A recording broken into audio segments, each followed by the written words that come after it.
दोस्तों, क्या आप लोगों को पता है कि जिस आईने के सामने आप लोग खड़े होकर अपनी खूबसूरती को निहारते हैं, सजते संवरते हैं, उस आईने के अंदर एक ऐसी दुनिया भी हो सकती है जहां आप एक बार चले गए तो वहां से वापस आना लगभग असंभव है। दोस्तों, ये घटना मेरे खुद के दोस्त ने मुझे बताई थी, जो उसके परिवार के साथ मुंबई वाले घर में घटी थी। वो लोग अभी भी पछताते हैं कि वो लोग उस आईने को अपने घर क्यों लाए, जिसने उन लोगों की ज़िंदगी की खुशियाँ ही छीन ली थी।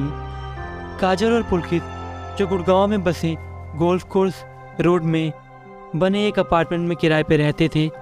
साथ में उनका एक साल का बच्चा भी था। पुलकित एक बहुत बड़ी कंपनी में काम करता था। पुलकित को उस कंपनी में काम करते हुए कई साल बीत गए थे और उसका काम भी बहुत अच्छा था।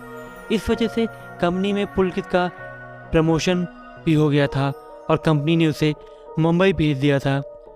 पुलकित अपने परिवार को लेकर मुंबई पहुंचता है। वहां पर पहले से ही कंपनी ने पुलकित को रहने के लिए एक घर और एक गाड़ी दे रखी थी। पुलकित और काजोल मुंबई जैसे बड़े शहर में आकर बहुत खुश थे। एक दिन पुलकित और काजोल मुंबई में घूमने का प्लान बनाते हैं और वो दोनों पति पत्नी और बच्चे के साथ कंपनी की कार में बैठकर मुंबई घूमना शुरू करते हैं। दिन भर घूमने के बाद जब पुलकित और काजोल घर के लिए वापस लौट रहे थे तो अचानक काजोल की नज़र एक दुकान पर पड़ती है। उस दुकान पर पुराने समय की एंटीक चीज़ें मिल रही थी। काजोल पुलकित से गाड़ी उस दुकान पर रोकने के लिए बोलती है। पुलकित बोलता है, अरे बाबा, हम लोग पहले ही काफ़ी लेट हो चुके हैं और तुम यहाँ पर रुकने की बात कर रही हो। लेकिन काजोल जिद करती है तो पुलकित दुकान के पास गाड़ी रोक देता है। काजोल और पुलकित दुकान में जाकर वहाँ पर शीशे में रखी हुई चीज़ों को देखते हैं। वहाँ पर सभी चीज़ें बहुत ही पुरानी थी और बहुत ही आकर्षक थी, जो पुराने समय में राजा रानी इस्तेमाल करते थे। तभी काजोल की नज़र वहाँ रखे एक आईने पर पड़ती है। उस आईने को देखते ही न जाने क्यों काजोल उस आईने में खो सी गई थी, मानो आईने ने उसे सम्मोहित कर लिया हो। पुलकित तभी काजोल को जोर से बुलाता है, अरे काजोल, तुम कहाँ खो गई हो? वो बोलती है, कुछ नहीं पुलकित, बस मैं इस आईने को देख रही थी तो मुझे ऐसा लगा कि ये आईना मुझे बुला रहा हो। अरे काजोल, हाँ, भला आईने भी किसी को बुला सकता है? वो बहुत दूर से हंसता है। काजोल को वो आईना बहुत पसंद आ गया था तो पुलकित वो आईना खरीद लेता है और दोनों घर वापस आ जाते हैं। काजोल उस आईने को अपने कमरे में लगा देती है। अगले दिन काजोल बिल्कुल सुबह उठकर पुलकित के लिए नाश्ता बनाती है और साथ में उसके लिए लंच भी पैक करके दे देती है। कुछ देर बाद पुलकित अपनी गाड़ी में बैठकर अपने ऑफिस के लिए रवाना हो जाता है। काजोल पुलकित के चले जाने के बाद अपने घर की साफ सफाई में लग जाती है।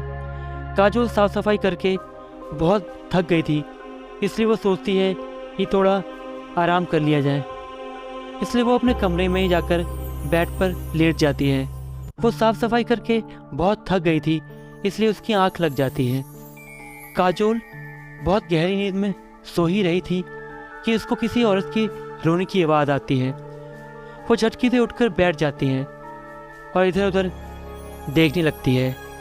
फिर वो मन ही मन बोलती है, अरे इधर तो कोई नहीं है, मैंने अभी किसी के रोने की आवाज़ सुनी थी। मैं भी बहुत बड़ी बेवकूफ़ हूँ, इधर मेरे और मेरे बच्चे के अलावा और कौन हो सकता है? ज़रूर ये मेरा सपना होगा।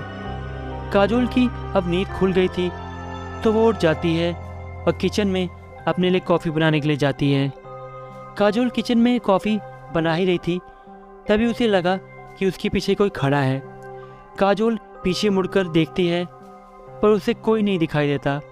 फिर वो बोलती है, अरे आज मुझे क्या हो गया है, समझ ही नहीं आ रहा। फिर वो अपने लिए कॉफ़ी लेकर अपने कमरे में चली जाती है और वहाँ रिलैक्स होकर एक चेयर पर बैठकर टीवी देखने लग जाती है। वो टीवी देख ही रही थी कि तभी उसे कोई बुलाता है, काजोल मुझे बचा लो, मुझे यहाँ से निकालो, मैं यहाँ नहीं रहना चाहती। यहाँ पर मुझे सब बहुत मारते हैं, मुझे इस दुनिया से निकालो। काजोल ये देखकर बहुत डर जाती है। वो क्या देखती है कि वो आवाज़ उस आईने के पास से ही आ रही थी जो उसने उस दिन उस दुकान से खरीदी थी।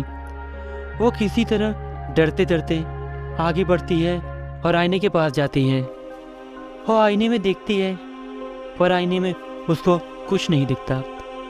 अरे इधर तो कुछ नहीं है। फिर वो पीछे मुड़ जाती है तो क्या देखती है कि उसकी खिड़की के पर्दे के पीछे कोई खड़ा है। वो धीरे धीरे खिड़की के पास जाती है और वो पर्दा हटाती है तो क्या देखती है, उधर से कोई नहीं है। फिर थोड़ी देर बाद शीशे के अंदर से खटखटाने की आवाज़ आती है। काजोल इस बार आईने के पास जाती है तो उसकी रूह कांप जाती है। वो क्या देखती है कि उस आईने में जो उसका प्रतिबिंब दिखाई दे रहा था उसमें वो बहुत ही रो रही थी। उसका शरीर जला हुआ सा दिखाई दे रहा था। वो बचाने की गुहार लगा रही थी। काजोल घबरा कर बोलती है, तुम कौन हो और मेरे साथ ये सब क्या हो रहा है, मुझे कुछ समझ नहीं आ रहा।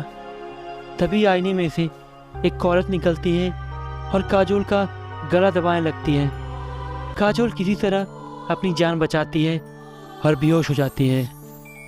पुलकित जब ऑफिस से घर आता है और घर के बैल बजाता है लेकिन कोई नहीं आता।